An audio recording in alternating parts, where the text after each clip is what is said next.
The mind is always saying, I am this.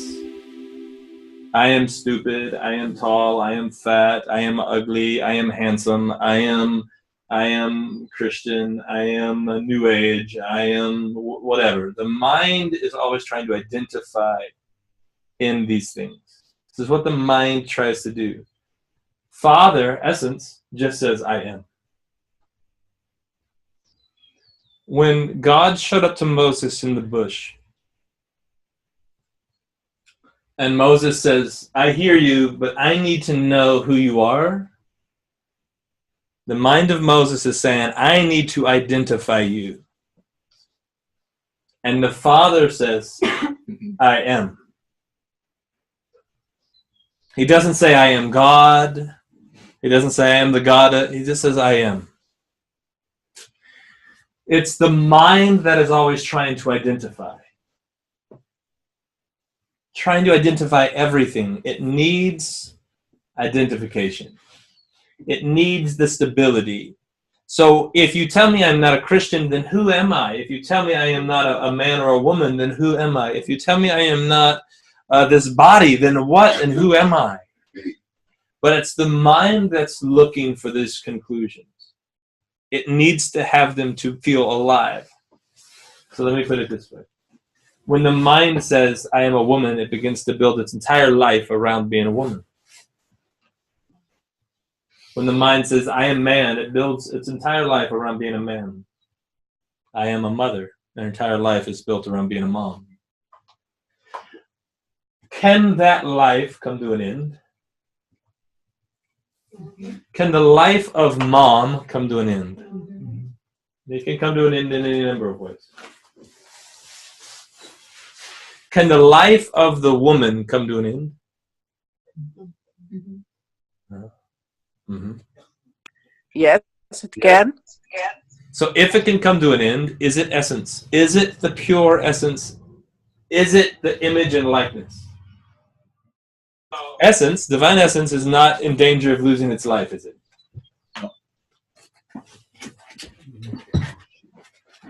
Is it capable of losing anything? Essence cannot lose anything. It is impossible for essence to lose something, and it's impossible for essence to gain anything. It is. It fills all things. God is the all in all. He fills all things everywhere with himself. Isn't it true? Isn't it true?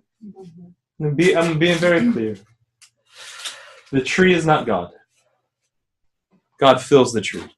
There's an enormous difference between God, creator of all things, filling the tree, being and experiencing what this tree is, feeling it, bringing it life, so that it can enjoy the tree. There's an enormous difference between that and me worshiping that tree as God. Enormous difference. That tree is not God. God fills it. I can still learn from that tree, experience that tree. The tree can teach me things. It can show me things. It is real. It's been subjected to a few things, not willingly, but in hope. So essence is incapable of losing anything. Can that tree be cut down? Mm-hmm. Yes, it can. The tree could be cut down. It could be used for lumber. It could be used for firewood. It can be cut down and just discarded. The tree can lose its life. Isn't it true? Mm-hmm. Can that tree die? Mm-hmm. Yeah, so the tree is not God. Essence is incapable of loss. The reason the mind has such a hard time with this is because the mind has been set upon this body. I am this, and this world around me is all that is true. What I see with my eyes, hear with my ears, smell with my nose, taste with my mouth, feel with my hands, this is truth. If this is truth to you, then I would ask you, can you lose those things? Can you lose touch? Mm-hmm. Can you lose eyesight? Mm-hmm. Can you lose smell? Mm-hmm. Hearing? Mm-hmm. Taste? Mm-hmm. Then are those things essence? No. So you're saying your body is not essence. When you're no longer conscious of the body, because you are fully conscious of essence, this is a healthy body. This is when you start to really enjoy the body that you've been given. And now you can enjoy the sensory realm and enjoy the touch and the smell and the taste in a way that you've never seen things before. Everything becomes colorful and vivid and alive in a way that you've never seen before. This is what's called, the Bible would call being born again. Because you're born again in according to the essence that you've always been. In other words, I have realized I'm awakened to the reality of who I've always been. And I see things fresh and new. I'm able to actually enjoy the things that used to own me. So essence, man, is being. Apart from all of the identity, this is Christ. This is God. This is Father. This is essence. And you are in him and he is in you. He who has been joined to the Lord has been made one spirit together with him. Not two, not you and I, not you and him, one spirit. And there's one body, one spirit, one baptism, one faith, one Lord, one Savior, one God. One.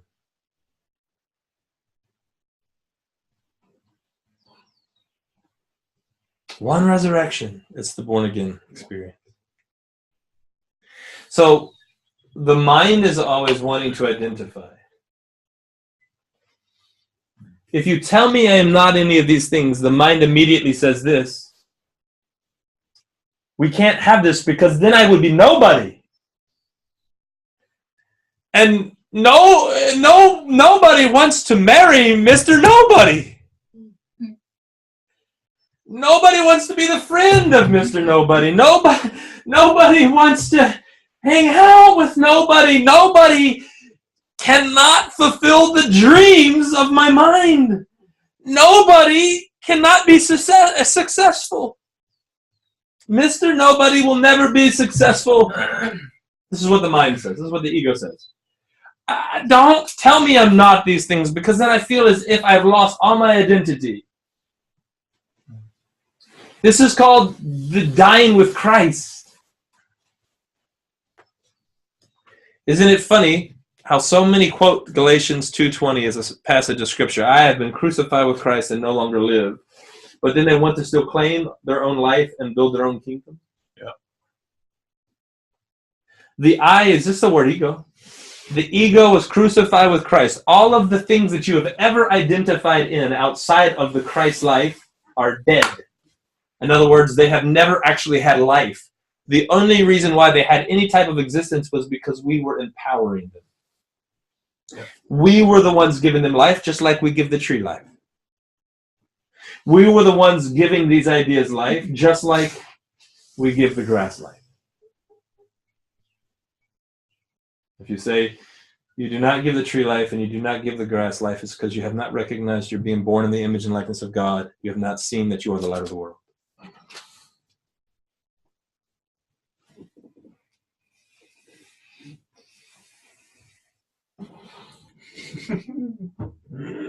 So essence is that which is exists. If there was nothing else, it still is. It exists. It just is. It needs no identity. So it actually can enjoy all these things. You realize when you identify in something, when that thing goes away, it's really painful, isn't it? Isn't it? Mm-hmm. You identify another person, that person goes away, it's really painful. The person changes, it's really painful. Mm-hmm. You identify as a car enthusiast and then you wreck your car. It's painful.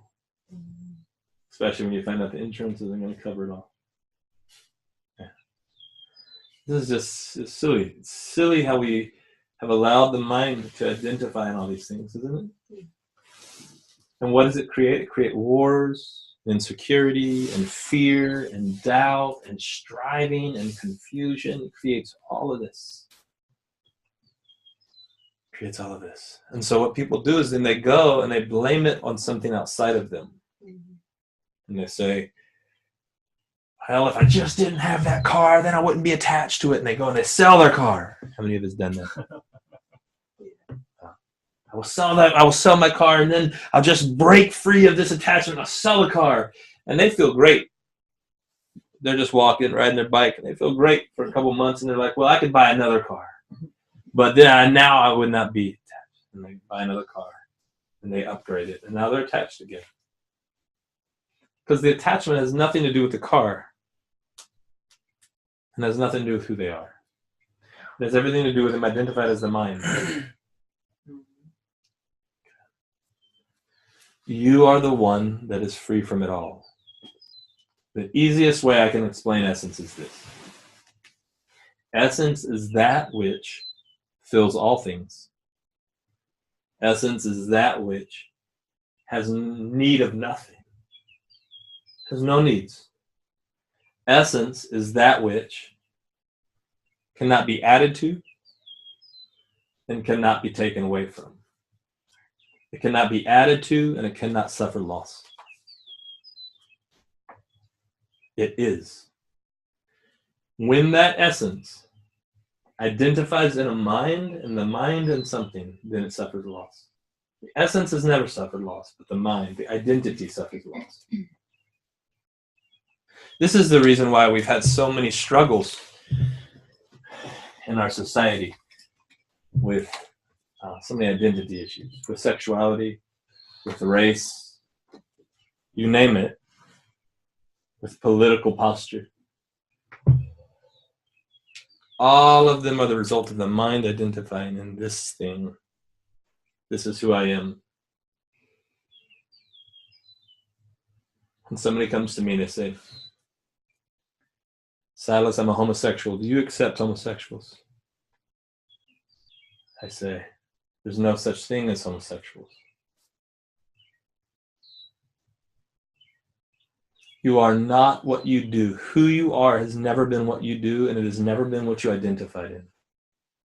You let go of the identity, and your whole life, and you're free. This is where freedom is. But as long as you're hanging on to that identity, this is what you must do. This is how you must behave. This is what you must act. Because a homosexual has to act this way.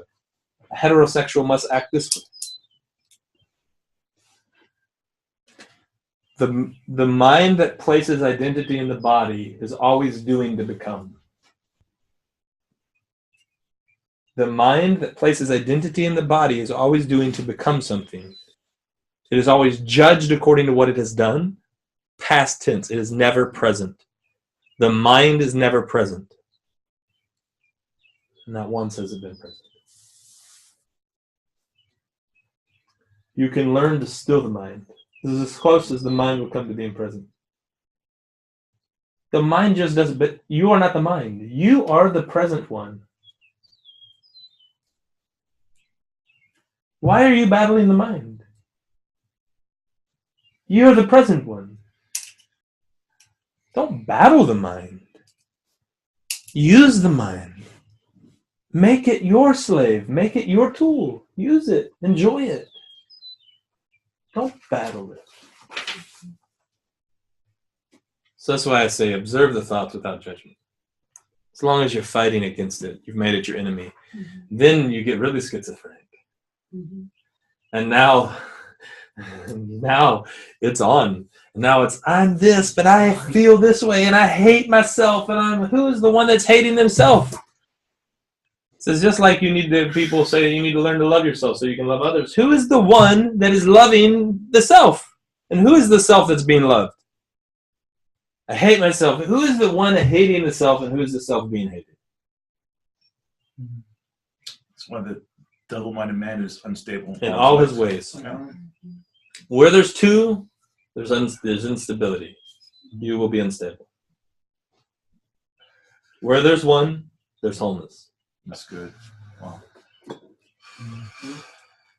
Hey guys, thanks for watching our video. Give us a thumbs up, comment, thoughts, questions in the section below. Let us know what you want to hear from us. Subscribe to our channel for more life-changing content. And as always, check the section below for our website, for live events, where we'll be, what we're up to, more about us, and our online school website is listed below as well.